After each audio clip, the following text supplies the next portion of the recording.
number one cause of stress in this country is money, of course, but it could be hurting your health, too. A new study reveals 1 in 5 people have actually skipped or considered skipping a doctor's visit due to their finances. Yeah, look at that number there. So how can you avoid this vicious cycle? Dr. Marc Siegel from the Fox News Medical A-Team is here with some tips for you this morning. Good morning, doctor. Good morning. Okay, so stress affects your health. How? Huge. 70% of all doctor's visits are related to stress. 80% of all illnesses are related to stress. When you're stressed out, you make stress hormones, you gain more weight, you have a higher risk of heart attacks, you're not sleeping well, and all of that worry accumulates to almost every disease I could think of, from heart disease to cancer. Very bad idea. And the number one cause of stress is money worries. We don't think that it's real because it's like some intangible stress. It doesn't really exist, so we don't pay it as much attention as we do cholesterol and these other things. And when you're not feeling well, sometimes someone will say, well, you're probably just stressed out. Right. They'll say it's an emotional problem. What are you so worried about? Stop worrying. Meanwhile, your whole lifestyle is affected by it. What I love about this is you're going to break this down to actual medical bills. How to reduce your medical bills, because a lot of people aren't going to the doctor. They fear it's going to be too high. The number one way to reduce your medical bills, you say, is to pay today. Why is that?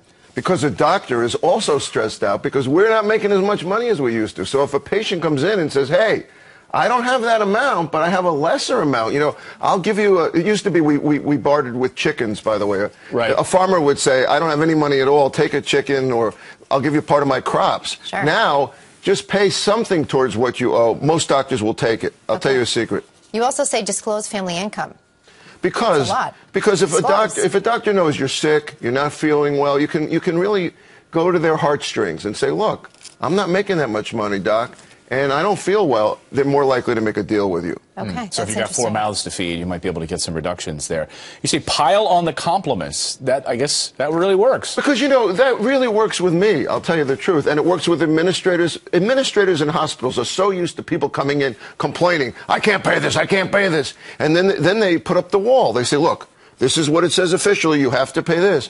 But if you talk to people as people and you tell your story, tell your sob story. Seriously, it works. People will feel for you. They're more likely to make a deal. And you say don't get stress rage. Don't take out your emotional state on the person who's helping you at the doctor's office. Why should you? Right. They may be stressed, too. They probably have the same money worries you have. Make them relate to you as a person. Okay. Great advice today, doctor. So you can get those $7 Tylenol taken off your medical bill just by... Bring a chicken. Bring a chicken. Interesting, though, that you can actually get human, negotiate, and express your vulnerability to the doctor financially, not just medically. Great advice. By the way, if they're not open to that, they're the wrong doctor. Thank you, Dr. Siegel. Good to see you.